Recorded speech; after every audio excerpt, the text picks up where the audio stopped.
All right, weekend edition, Simply Bitcoin. We break down the news from Twitter, the daily fail, the meme review, software releases, and the websites by plebes.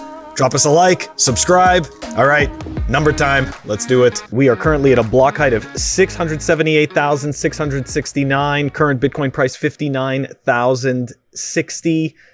Chain rewrite days 599. Total lightning capacity 1,209.92. Oh, wow. Okay. Yeah, Bitcoin versus gold market cap 9.70% still. Sats per dollar. Well, at least we're below 17K, 1,700, 1,693. Dude, listen, man. That little surprise, that little jump in Lightning network capacity, that's always a very pleasant surprise. But man, sucks. We're back to channeling again. We hit 60K briefly. I had some hope. We even went above, man. We did. We were like at 60.5, and then volume up there. Back to the way we fell off, and we had to stack. I stacked the 58K whatever, that nice big red candle. Right. Bro, either ways, it's good for Bitcoin. Cheaper Bitcoin if Bitcoin remains channeling, and, number go up is always good. But anyways, Phil, it's time for the Daily Fail. Stephen Hanke. Once again. But this is an old tweet, right? So here we go, okay? So this is 2013. The Bitcoin price bubble is following a familiar path trodden back in 1720 by John Law and the Mississippi Company. Okay. What? Yeah. What the fuck are you talking about? Anyways. Okay. So here. So I put this little collage together, okay? So this guy's an economist, right? At Johns Hopkins, senior fellow and director, Troubled Currencies Project. Like, who the hell wants to save troubled, shitty currencies anyways? So, this guy's like all credentialized, right? And obviously completely fails to grasp Bitcoin. But let's be honest, right? It's not that these people fail to grasp Bitcoin. It's that they're absolutely incentivized not to. So they totally get it. But, at least I assume they totally get it. Or at least they get enough of it to understand, right, that it's better than the garbage money and the garbage theories that they're peddling. But unfortunately, that doesn't pay the rent. So it's almost as if they're disincentivized not to understand Bitcoin and to continue lying. And of course, this Hanke guy, he has a blue check mark. Confirmed, yep. Right? He's a confirmed BSer, blue check mark. I don't know. It just coincides. It's like as if Twitter makes it official. But yeah, man, there you go again. This fiat economist, this fiat credentialed person. You have no power here in the Bitcoin world, right? You have no power here. We don't care if you're a PhD. We don't care if you're the president of the Federal Reserve. No power.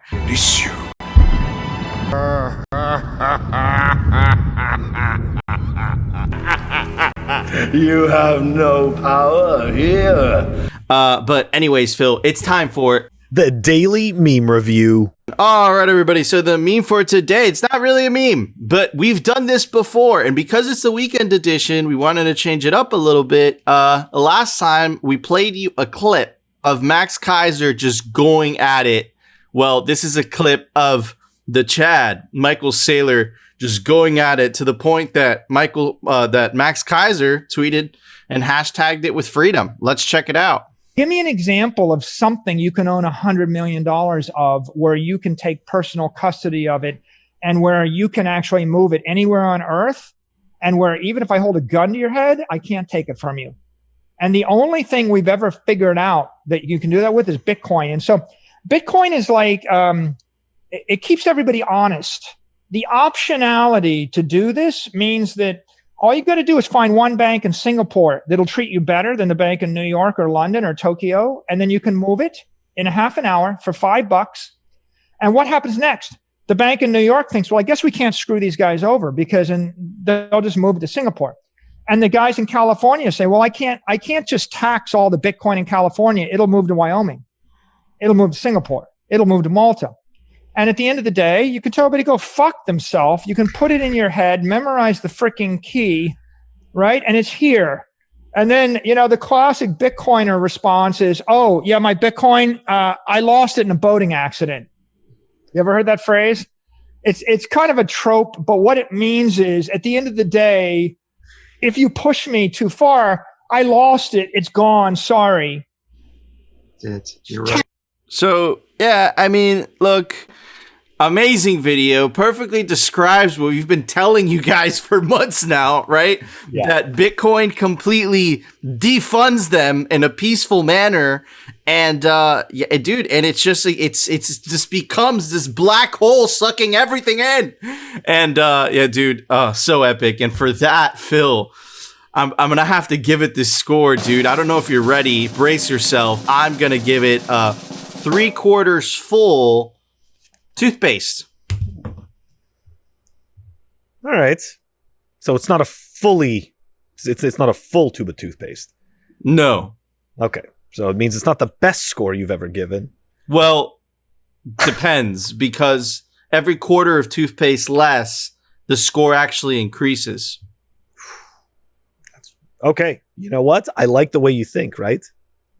Okay. Fair enough. Anyways, look, really, really well done. I mean, it's not like a traditional meme, right? It's just like a great video of bullishness, and you can't help but love Michael Saylor in that video. Even if you don't really like him, that it's pretty bullish. I'm gonna give it a micro SD adapter. Oh, Yeah. wow, dude. Okay. Micro SD adapter. And some toothpaste. Phenomenal scores for, I guess you could consider it a meme, because Michael Saylor did put freedom hashtag. Yeah, Max Kaiser did. Well, Okay. phenomenal scores for Anyways, Phil, it's time for The Daily News, sponsored by Crypto Cloaks. All right, guys, the news for today, starting it out with this awesome tweet by Matt Odell. It kind of gives us a perspective of where we are in this current bull cycle. Just to kind of, pull up his tweet, right? The 2020 cycle right here is this purple line. The 2012 is this teal line, and this 2016 pump is the pink line, right? So as you can see, we're about halfway through this cycle. If you do believe that we're still in a cycle, a lot of people believe that we're in a super cycle, but we're about halfway through, and the fun is just about to begin. I have some more information later on in the segment that backs up that point as well. But Phil? I love that chart. I totally love that chart. I saw that tweet today. And it really gives what's important is that it at least illustrates to people that they should zoom out. A lot of times, like, this is kind of, this kind of goes back to, when people sit there and look at their shit coins, they're like, oh my God, this thing just went up 300%. But if you zoom out on that thing, right, put it up on a monthly chart, okay, on TradeView, put that thing up on a monthly chart, and then you'll see what it's really done, okay? So that, once you zoom out, I find it's a very calming effect. I find that it helps give people perspective, and it's like, you know what? I'm in the right spot. I can see that I am, and I'm just going to accumulate this, and it really reduces a lot of worry. Absolutely, Phil. And look, another follow-up to what we've been covering, Phil, in regards to, the censorship that's happening in Western countries, all because of, because it's COVID, right? Apparently, freedom of speech, is put in timeout, right? It doesn't apply when there's a virus, apparently. But more following that, check this out, dude. Absolutely crazy. YouTube pulls Florida governor's video, his panel spread on what they call COVID misinformation. Of course, right now, we are apolitical on this show, but there's kind of like this culture war happening in the United States. And, the right-leaning governors have opened up their states, and the left-leaning governors have closed it. And they've gone along with, YouTube and all that stuff. But YouTube doesn't want any dissenting opinions, right? It's like cracking down, even if the dissenting opinions happen to be true, right? Because, YouTube is essentially worried that, because Governor DeSantis is saying, listen, masks are not necessary. These measures are not necessary. Dude, Texas did it as well. Texas opened up, and the narrative isn't fitting the reality, right? So Texas opened up, Florida is opening up, but Florida and Texas both have less cases than New York, California, and all the other states that have that stricter lockdown measure, right? So it's funny because as soon as you start going against the global elite narrative of the lockdowns, you have to shut down, you have to put on a mask, you have to pay that global wealth tax. At least that there is some states that are going against that narrative, and it's becoming apparently obvious that the lockdowns were literally not necessary at all, and they were actually not helpful, right? So it's just crazy that they would just censor something like that. Of course, Bitcoin represents free speech. It's uncensorable, right? So as soon as you have censorship of any kind, it's extremely concerning, and it should be concerning to you guys as well. Phil? Yeah, I mean, again, there's so much misinformation out there that it's really, it's really disconcerting. I don't, at the end of the day, I don't think it's right, to censor at least, just in general. I just don't think that it's right that YouTube gets to decide that. But at the end of the day, they are, they're owned by Google, and technically they can do whatever they want. So it's anyways, it's really difficult, and I'm just getting tired of it, to be honest. It's so, you know what I mean? Like I don't agree necessarily with, any of the politics that I see. I've always felt that way.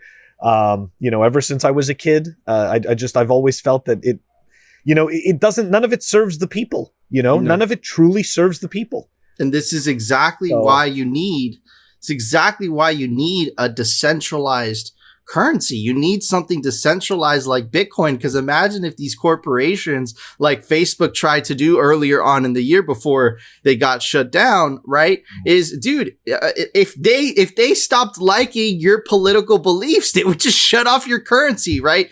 We were talking about this yesterday about how China recently launched their central bank digital currency, and it literally stated in the article, right, that they would shut it down, if people were breaking the law, right? But who decides what?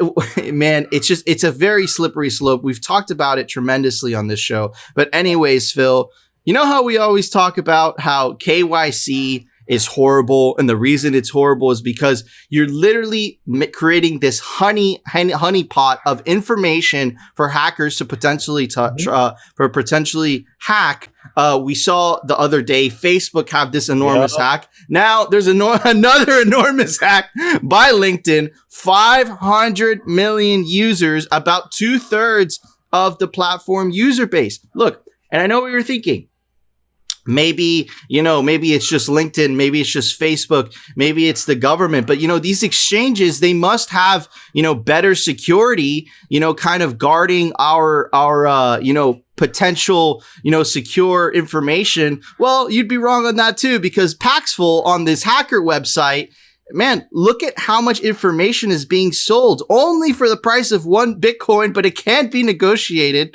Apparently, they're selling 4.8 million user data and employee data, first name, last name, date of birth, gender, address, phone number, emails, and passwords, right? And Paxful is not a small exchange. They've been featured on Forbes, right? They lead peer-to-peer transactions in Africa, right? Here's their website. They've been featured by huge, corporations and news outlets, right? So this is what happens, right? This is what happens when you have a centralization of all this very important data. You create a honey pot for the hackers to attack. This is exactly what happened with Paxful. 4.8 million users got exposed, right? It was always a recipe for disaster. Phil?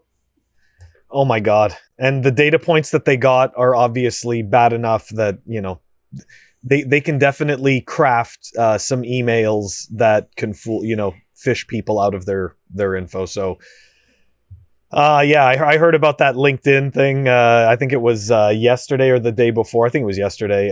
Wow. I think we're going to be hearing more and more of this. This is the honest to God truth, because, there's so many holes. Like a lot of people really don't understand, it's interesting. You think that you think that these people or these entities care as much about your data as you do, but they don't. Like, I'm not saying everybody feels that way, but there's many trusting people, right? Obviously, because look at how many people have signed up to these services. And, these companies, they really, they don't take the measures, right? They essentially, the security measures that they should be taking for your data, they're taking elsewhere for themselves, protecting themselves. Dude, So, and it just creates this single point of failure, Yeah. right? And it creates this single point of failure that, potentially could leak all this data that the government willingly wants you to give up, right? And dude, a huge percentage of the internet actually runs on, AWS, and it's a huge point of failure, and people have tried to attack it.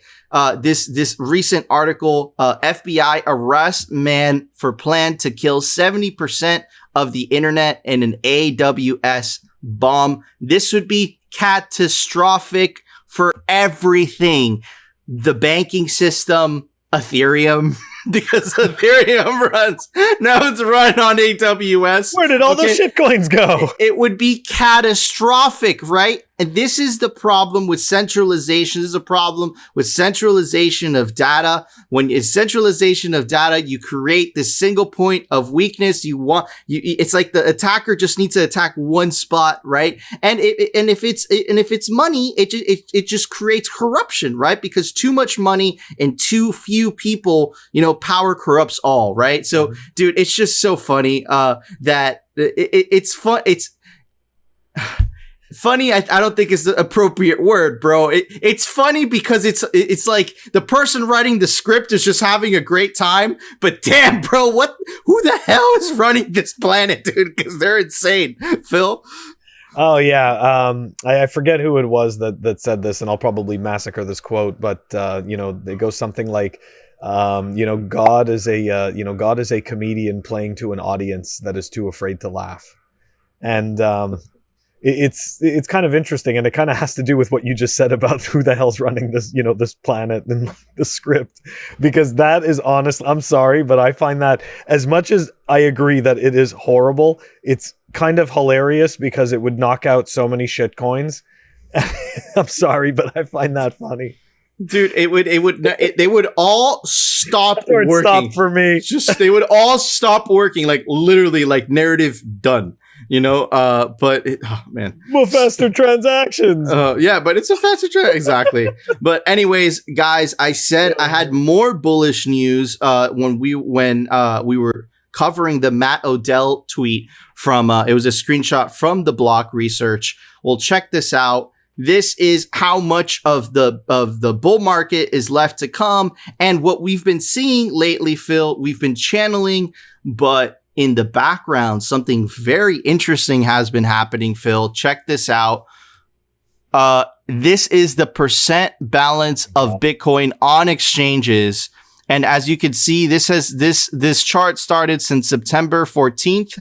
And this is March 29th. So this is about right now. And as you can see, the amount of Bitcoin held on exchanges is at an all-time low in the last year. You have this tweet from Pomp saying there are too many exchange institutions showing up to buy Bitcoin and not enough Bitcoin left on exchanges. This is exactly what you're seeing here, right? Supply demand imbalance is going to lead to significant price movement. You have Danny Scott, which is the CEO of CoinCoiner, saying the same thing, right? And this last tweet just kind of describes how perfectly well the planets are lining up for this pump to come, which is just gonna melt people's faces. Ross Stevens of Stonebridge, this is the guy that spoke for Michael Saylor in the Bitcoin for Corporations, said specifically that the DIG has $6 billion worth of Bitcoin, and its Bitcoin holdings will grow to 25 billion by the end of 2021. That is how much demand that's how much demand he expects from institutions. That is a huge jump. That's like a 5x jump or a 4x jump, right? So I hope you guys see the picture that's happening right now. The amount of Bitcoin that's left on exchanges to be sold is at an all-time low. There's not enough Bitcoin to go around. We've been telling you this was going to happen for the last couple months, and it's just creating this perfect storm. Phil, I'm beyond excited. We don't like to speculate on this show, dude, but yeah. Phil. This is huge, man. It absolutely is. I love that chart that shows. I mean, look, I think everybody should give themselves a pat on the back. Like, you know, I think it maybe has to. I kind of want to think that it has to do with the fact that this time around, there's a lot more proper Bitcoin education that's out there for people, freely out there and easily accessible. So they're learning that, like, hey, I shouldn't keep it on exchanges. I should hodl this, and I should learn to hodl this. So, hey, you know, give yourselves like a round of applause. Like, you're hodling. It's like, we're doing this right. You know, and we're making sure, right, that we're taking possession of our keys and that we're actually owning our corn. So this is very cool. You know, at the end of the day, I'm just, it's interesting because we see this news, right? That like you just, you know, from like NY Dig, that, you know, by the end of, by the end of 2021, they're going to have. By the end of 2021, they're going to jump from $6 billion of Bitcoin held for institutions all the way up to $25 billion. Okay. So, I mean, like, look at that, right? So we're seeing this, and then you take a look at the Bitcoin price action where, you know, we have these, like, you know, woke up to this nice pump this morning, and then all of a sudden, like, you know, really big pullback on it. And you got to think to yourself, right? These patterns that we've been watching over the last, like, I'd say at least 14 days, like, this is again, my speculation, it's accumulation. And, you know, I think that we are in Bitcoin accumulation country. We are in. I think we are at that. I completely agree with you, Phil. And I think it was, Marty Bent that recently tweeted. Maybe it was Marty, maybe it was Matt that recently tweeted that we just stopped the accumulation phase. Now we're starting to another phase of the bull run. But hey, listen, who knows? All we're saying, right, is that the charts and all the things are looking really good right now. Really freaking good. It's definitely going to be an exciting couple of months. But Phil, there was a software release today. Why don't you tell everybody about it? Software releases. All right, it looks like we've got Sparrow Wallet version 1.3.2 that was released, and that is down below in the show notes.